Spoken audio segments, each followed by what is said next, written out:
ಜನರ ಕಿವಿಗೆ ಬೀಳೋದು ಢಮ್ ಢಮಾರ್ ಸದ್ದು. ರಾತ್ರಿ ಹೊತ್ತು ನಿದ್ದೆ ಮಾಡೋ ಸಂದರ್ಭದಲ್ಲೂ ಸ್ಫೋಟಕ ಸಿಡಿಸಿದ್ರೆ ನಿದ್ದೆ ಕೂಡ ಹಾಳಾಗುತ್ತೆ. ಅಕ್ರಮ ಗಣಿಗಾರಿಕೆ ನಡೆಸುತ್ತಿರೋ ಬಂಡೆಕಳ್ಳರ ಬಂಡತನಕ್ಕೆ ಜನರ ನೆಮ್ಮದಿ ಹಾಳಾಗಿದೆ. ಇದು ಹೀಗೆ ಮುಂದುವರೆದ್ರೆ ಅಪಾಯ ಕಟ್ಟಿಟ್ಟ ಬುತ್ತಿ. ಕಳೆದ 20 ವರ್ಷಗಳಿಂದ ಕಲ್ಲು ಗಣಿಗಾರಿಕೆ ನಡೀತಾ ಇದೆ. ಬಂಡೆ ಸಿಡಿಸಲು ಬಳಸುವ ಗ್ರೆನೇಡ್ ಸ್ಫೋಟಕ್ಕೆ ಮನೆ ಶೀಟ್, ಗೋಡೆಗಳು ಬಿರುಕು ಬಿಟ್ಟಿವೆ. ಮುಂಜಾನೆಯಿಂದ ಮಧ್ಯರಾತ್ರಿವರೆಗೂ ಹೊತ್ತು ಗೊತ್ತಿಲ್ಲದೆ ಬಂಡೆಗಳನ್ನು ಸ್ಫೋಟಿಸುತ್ತಾರೆ. ಮಕ್ಕಳೆಲ್ಲ ಶಬ್ದದ ತೀವ್ರತೆಗೆ ಬೆಚ್ಚಿ ಬೀಳುತ್ತಾರೆ. ಇಲ್ಲಿ ಗಣಿಗಳಾದ್ಮೇಲೆ ಭಾಳ ವರ್ಷ ಆಯಿತು. ಅವತ್ತಿಂದನೂ ಕೂಡ ಸಿಕ್ಕಾಪಟ್ಟೆ ಬ್ಲಾಸ್ಟ್ ಮಾಡ್ತಾರೆ. ಅವ್ರಿಗೆ ಟೈಮಿಂಗ್ಸ್ ಅನ್ನೋದೇ ಏನೂ ಗೊತ್ತಿಲ್ಲ. ಎಷ್ಟೊತ್ತಲ್ಲಿ ಬ್ಲಾಸ್ಟ್ ಮಾಡಿಬಿಡ್ತಾರೆ. ಮನೆ ಸೀಟ್ಗಳೆಲ್ಲ ಒಂದೇ ಥರ ಗಡಗಡ ಅಂತ ನಡುತ್ತವೆ ಮತ್ತು ಮಕ್ಕಳುಗಳು ಮಲಗಿರ್ತವೆ.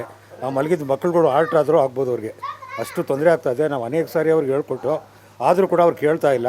ಯಾವ ಅಧಿಕಾರಿಗಳು ಏನು ಮಾಡ್ತಾ ಇಲ್ಲ. ಬಂದೆಲ್ಲ ನಿಲ್ಲಿಸ್ತೀವಿ ಅಂತಾರೆ, ಹೇಳ್ತಾರೆ ಅರ್ಜಿಗಳು ಕೊಟ್ಟರೆ, ಆದರೆ ಯಾರೂ ಕ್ರಮ ತಗೊಳ್ತಾ ಇಲ್ಲ. ಅವ್ರು ಬಂಡೆ ಬ್ಲಾಸ್ಟ್ ಮಾಡೋದು ಇನ್ನೂ ಜಾಸ್ತಿ ಮಾಡ್ತಾವ್ರೆ ಹೊರತು ಕಡಿಮೆ ಅಂತೂ ಮಾಡ್ತಾ ಇಲ್ಲ. ಸರ್ಕಾರಿ ಅಧಿಕಾರಿಗಳು ಎನಿಸಿಕೊಂಡವರು ಮಾತ್ರ ಅಕ್ರಮ ಗಣಿಗಾರಿಕೆ ನಡೀತಿಲ್ಲ ಅಂತ ಎ.ಟಿ. ರಾಮಸ್ವಾಮಿ ವರದಿಗೆ ಕಿಮ್ಮತ್ತು ಕೊಡುತ್ತಿಲ್ಲ.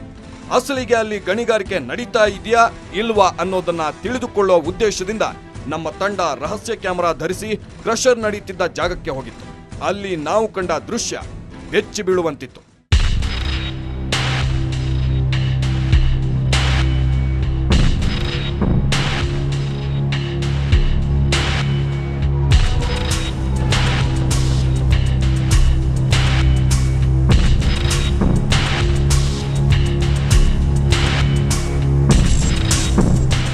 ಡೌಟೇ ಇಲ್ಲ, ಒಂದೇ ಬೆಟ್ಟದಲ್ಲಿ ಬರೋಬ್ಬರಿ 20ಕ್ಕೂ ಹೆಚ್ಚು ಕ್ರಷರ್ಗಳು. ಅಬ್ಬಬ್ಬಾ, ಏನ್ ಧೂಳು, ಏನ್ ಬಾಂಬು, ಜಲ್ಲಿ ರಾಶಿಗಳ ಜೊತೆ ಕ್ರಷರ್ಗಳ ಕರ್ಣ ಕಠೋರ ಸದ್ದು. ಲಾರಿಗಳ ಗಜಿಬಿಜಿಯ ಮಧ್ಯೆ ಬೆಚ್ಚನಿಸಿದ್ದು ತಿಪ್ಪಗೊಂಡನಹಳ್ಳಿ ಜಲಾಶಯ. ಮೊದಲು ಮನೆ ಕಟ್ಟಿಸ್ತಾ ಇದ್ದೀವಿ, ಜಲ್ಲಿ ಬೇಕು ಅಂತ ಕ್ರಷರ್ ಮಾಲೀಕನನ್ನು ಮಾತಿಗೆಳೆದ ನಮಗೆ ಅಲ್ಲಿ ನಿರಾತಂಕವಾಗಿ ಕಲ್ಲು ಗಣಿಗಾರಿಕೆ ನಡೀತಾ ಇದೆ ಅನ್ನೋದು ಖಾತ್ರಿಯಾಗಿತ್ತು. ಗಾಡಿ ನಮ್ಮದೇ ಇದೆ. ಎಲ್ಲಿದೆ ಗಾಡಿ? ಗಾಡಿ ನಮ್ಮದೇ ಊರಲ್ಲಿದೆ. ಅಲ್ಲಿ ಎಲ್ಲಿದೆ ಗಾಡಿ? ಮಾದಾಪುರ. ಯಾವ ಬರುತ್ತೆ?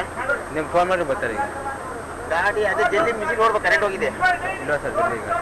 ಸ್ಟಾಕ್ ಇಲ್ವಾ? ಸ್ಟಾಕ್ ಇಲ್ಲ, ಕರೆಂಟ್ ಹೋಗಿದೆ. ಸರ್ ಬೆಳಿಗ್ಗೆ ಏನು ರೇಟ್? 20 ರೂಪಾಯಿ.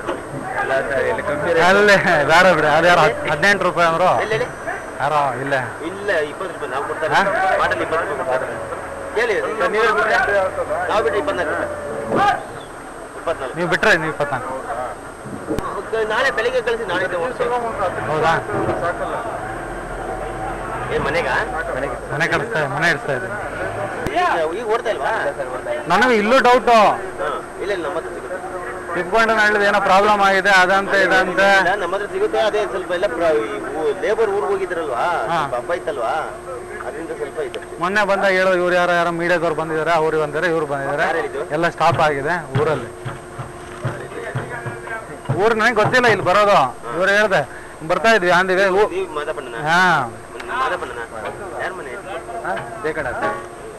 ಊರ್ ಜನರ ಹತ್ರ ಬಂದ್ವಾ, ಎಲ್ಲ ಜನರ ಹತ್ರ ಕೇಳಿದೆ ಇಲ್ಲಿ ಬಾಂಡೆ ಸಿಗುತ್ತೆ. ಎಲ್ಲ ಮುಚ್ಚಿಸ್ತೀವ್ರಿ, ಎಲ್ಲ ಮುಚ್ಚಿದೀವಿ. ಅಲ್ಲೇ ನಮ್ಮ ಸಿಗೋದೇ ಇಲ್ಲ, ಸಿಗೋದೇ ಇಲ್ಲ. 80,000 ಲಾಡು ಆರ್ಡರ್ ಕೊಟ್ಟಿದ್ರು. ಮಾದಪಟ್ಟಣ ಹುಲುವೇನಹಳ್ಳಿಗೆ ತಾಕಿಕೊಂಡಂತಿರೋ ಕೋಡಿಹಳ್ಳದಿಂದ ಹರಿಯುವ ನೀರು ತಿಪ್ಪಗೊಂಡನಹಳ್ಳಿ ಜಲಾಶಯವನ್ನು ಸೇರುತ್ತವೆ. ಬಂಡೆ ಕ್ರಷರ್ಗಳಿಂದ ಬಿಡುಗಡೆಯಾಗೋ ಧೂಳು ಹಾಗೂ ಸ್ಫೋಟಕಗಳಿಗೆ ಬಳಸುವ ರಾಸಾಯನಿಕಗಳು ಈ ಹಳ್ಳದ ಮೂಲಕ ಜಲಾಶಯದ ಒಡಲಿನಲ್ಲಿ ಲೀನವಾಗುತ್ತೆ. ಅಲ್ಲದೆ ವ್ಯವಸಾಯವನ್ನು ನೆಚ್ಚಿಕೊಂಡು ಜೀವನ ನಡೆಸುತ್ತಿರುವ ರೈತರ ಹೊಲಗದ್ದೆಗಳು ನಾಶವಾಗುತ್ತಿವೆ. ಈ ಬಗ್ಗೆ ಬಂಡೆ ಮಾಲೀಕರನ್ನು ಕೇಳಿದ್ರೆ ರೌಡಿಸಂಗಿಳಿದು ಬಿಡುತ್ತಾರೆ. ಸುಂಕದಕಟ್ಟೆಯಿಂದ ರೌಡಿಗಳು ಕಟ್ಸಿದ್ರು. ನಾವು ಹೋದಾಗ ಸುಂಕದಕಟ್ಟೆಯಿಂದ ರೌಡಿಗಳು ಕಟ್ಸಿದ್ರು. ಜೂಪ್ ಮಾಡ್ಕೊಂಡು ನಮ್ಮ ಅಂಗಡಿ ಹತ್ರ ಬಂದಿದ್ರು. ನಾನು ಒಬ್ಬನೇ ಹೋಗಿದ್ಕೆ, ನಾನು ಹೊಡೆಯೋಕ್ಕೆ ಅಂದ್ಬಿಟ್ಟು ಜೂಪ್ ಮಾಡ್ಕೊಂಡು ಬಂದಿದ್ರು ಬಂಡೆ ನಿಲ್ಸಕ್ಕೆ ಹೋಗಿದ್ಕೆ. ಆಮೇಲೆ ಎಲ್ಲ ನಮ್ಮೂರಲ್ಲೆಲ್ಲ ಸೇರಿ ಇಲ್ಲಿ ಅಶ್ವತ್ಥ ಕಟ್ಟೆಯಲ್ಲಿ ನೇಯಕ್ಕೆ ಹಾಕಿ ಆಮೇಲೆ ಏನು ಬೇಕು ನಿಮಗೆ ಅಂತ ಕೇಳಿದ್ರು. ಇವಾಗ ನಾವು ದುಡ್ಡು ಕೇಳಿದ್ರೆ ಇದು ಮಾಡುತ್ತೆ, ನಮ್ಮ ಬಂಡೆ ಬ್ಲಾಸ್ಟಿಂಗ್ ಮಾಡಬೇಡಿ ಜಾಸ್ತಿ, ನಿಮಗೆಲ್ಲ ತೊಂದರೆ ಆಗ್ತಾ ಇದೆ ಅಂತ ಅಂದ್ಬಿಟ್ಟು ದೇವಸ್ಥಾನ ಇದೆ, ದೇವಸ್ಥಾನ ಕಟ್ಸ್ಕೊಡಿ ಅಂತ ಹೇಳ್ದು. ಅಲ್ಲೊಂದು ದೇವಸ್ಥಾನ ಕಟ್ಸಿದ್ದಾರೆ ಅಷ್ಟೇ. ಅದು ಬಿಟ್ಟರೆ ಇವ್ರು ಅವಾಗಿಂದ ಇನ್ನೂ ಬ್ಲಾಸ್ಟಿಂಗ್ ಜಾಸ್ತಿ ಮಾಡ್ತಾವ್ರೆ. ಮನೆಗಳೆಲ್ಲ ತುಂಬಾ ತೊಂದರೆ ಆಯ್ತದೆ. ಇವೆಲ್ಲಕ್ಕಿಂತ ದುರಂತವೆಂದ್ರೆ ಬಂಡೆ ಸ್ಫೋಟದಿಂದ ಶಾಲೆಗೆ ಹೋದ ಮಕ್ಕಳು ಧೂಳುಮಯವಾಗಿ ಮನೆಗೆ ಹಿಂತಿರುಗುತ್ತಾರೆ. ಅವರನ್ನು ಕ್ಲೀನ್ ಮಾಡೋದೇ ದಿನನಿತ್ಯದ ಕೆಲಸ.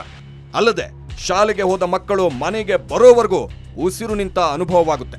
ಹುಲುವೇನಹಳ್ಳಿ ಗ್ರಾಮಸ್ಥರ ಗೋಳು ಅಯ್ಯೋ ಅನ್ನಿಸುತ್ತದೆ. ಸಾಯಂಕಾಲದ ಹೊತ್ತು ಬ್ಲಾಸ್ಟ್ ಮಾಡಿದ್ರೆ ಊರೆಲ್ಲ ತುಂಬ್ಕೊಂಬಿಡ್ತದೆ ಧೂಳು. ಇಲ್ಲಿ ಸ್ಕೂಲ್ ಹುಡುಗರು ಬೆಳಗ್ಗೆ ಬಂದು ಅವ್ರು ಕ್ಲೀನ್ ಮಾಡೋದು ಅವ್ರದ್ದೇ 2 ಅವರ್ ಆಗೋಯ್ತದೆ ಕ್ಲೀನ್ ಮಾಡೋಕ್ಕೆ. ಈ ಥರ ತೊಂದರೆ ಐತೆ. ನಾವು 5-6 ಸಲ ಹೋಗಿ ಎಲ್ಲ ಹೇಳಿ ಎಲ್ಲ ಆಗೈತೆ. ಏನು ಹೇಳಿದ್ರು ಅವ್ರು ಕೇಳ್ತಾ ಇಲ್ಲ. ಬ್ಲಾಸ್ಟು ಜಾಸ್ತಿ ಮಾಡ್ತಾವ್ರೆ. ಈಗ ಹಾಚ್ದವರು ಬಂದು ಬಂಡೆಗಳು ಮಾಡೋದು ಇಲ್ಲಿ ಜಾಸ್ತಿ ಆಗೋಗ್ಬಿಟ್ಟದೆ ನಮ್ಮ ಉಳುವೆನಹಳ್ಳಿ ಸರ್ವೆ ನಂಬರ್ನಾಗೆ. ಅದನ್ನು ಇದು ಮಾಡಬೇಕು. ನಾವು ಹೇಳಿ ಎಲ್ಲ ಇದು ಮಾಡಿ ಎಲ್ಲ ಇದಾಗೈತೆ. ಯಾರು ಕೇಳ್ತಾ ಇಲ್ಲ. ಇಲ್ಲಿ ಮನೆಗಳು ಸೀಟುಗಳೆಲ್ಲ ಒಡೆದೋಗಿ ಎಲ್ಲ 2 ಭಾಗ ಆಗವೆ. ತಿಪ್ಪಗೊಂಡನಹಳ್ಳಿ ಜಲಾಶಯದ ಸುತ್ತಮುತ್ತ ನಡೀತಾ ಇರೋ ಅಕ್ರಮ ಗಣಿಗಾರಿಕೆಯಿಂದ ಜಲಾಶಯಕ್ಕೆ ಮಾತ್ರ ಧಕ್ಕೆ ಆಗ್ತಿಲ್ಲ, ಸುತ್ತಮುತ್ತಲಿನ ಹಳ್ಳಿಯ ಜನರು ಪ್ರತಿನಿತ್ಯ ಅಪಾಯ ಎದುರಿಸುತ್ತಿದ್ದಾರೆ. ಬಂಡೆಕಳ್ಳರ ಧನಮೋಹಕ್ಕೆ ಆಗ್ತಾ ಇರೋ ರಣಭೀಕರ ಅಪಾಯದ ಕಥೆ ಕೇಳಿದ್ರೆ ನೀವೇ ಬೆಚ್ಚಿ ಬೀಳ್ತೀರ. ಮುಗ್ಧ ಹಳ್ಳಿ ಜನರ ಜೀವದ ಜೊತೆ ಆಟ ಆಡೋ ಈ ರಕ್ಕಸರ ಮತ್ತಷ್ಟು ಬಣ್ಣ ನಮ್ಮ ರಹಸ್ಯ ಕ್ಯಾಮೆರಾದಲ್ಲಿ ಬಯಲಾಗಿದೆ. ಅದನ್ನ ಹೇಳೋ ಮುನ್ನ ಒಂದು ಚಿಕ್ಕ ವಿರಾಮ.